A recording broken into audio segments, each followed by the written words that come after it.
was simply standing on the deck admiring the view, when suddenly someone shoved her hard, and she fell straight into the pool below. But the killer didn't intend to let her go. He closed the pool's retractable roof, planning to drown the woman completely inside. The weight of her coat kept her from surfacing. The woman struggled desperately to remove her jacket.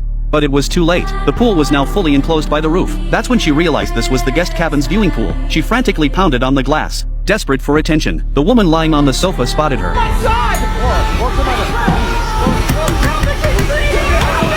Fortunately, Laura was rescued in time, but this wasn't the first strange occurrence she'd encountered. Ever since boarding this luxury yacht, bizarre events had followed one after another. Laura was a star reporter for a newspaper. That day, she unexpectedly received an invitation. As the heiress of the Norwegian shipping company, Anna had been diagnosed with terminal leukemia. Her husband was establishing a foundation in her name, and had invited board members aboard the yacht to attend a fundraising dinner in Norway. They hoped Laura would join them. Coincidentally, Laura was researching a human interest story. This was undoubtedly the perfect opportunity. The next day, Lola arrived at the luxurious yacht. Upon boarding, the butler immediately asked her to remove her shoes and change into the slippers they had specially prepared. All the attendees were from the upper echelons of society, making Lola feel like a fish out of water. Fortunately, the guests were all very polite. Even the hostess, Anna, greeted her warmly. Just then, her friend Morgan suddenly appeared, startling Lola. That evening, Laura changed into her carefully selected dress. Unfortunately, she encountered Morgan in the hallway. He was chatting up a woman while holding his artwork. To avoid this awkward scene, Laura frantically ducked into the adjacent room 10. Just then,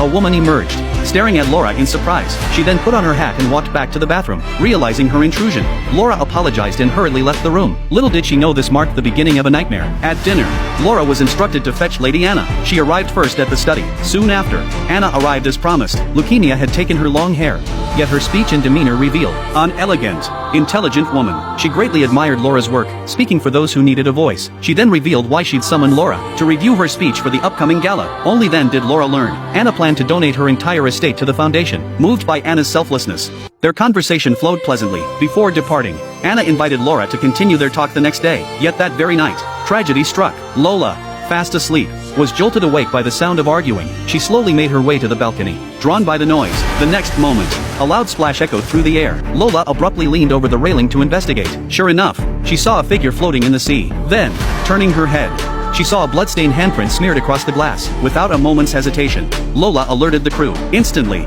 the yacht went into full alert mode. In the dead of night, everyone mobilized. They searched the sea for the missing passenger. When they heard it was the guest from cabin number 10, the safety officer wore a peculiar expression, because cabin number 10 had always been empty. The guest who was supposed to stay there had canceled their reservation 2 days before boarding. Lola was utterly bewildered. She had seen the blonde woman in the room today. How could she not be there?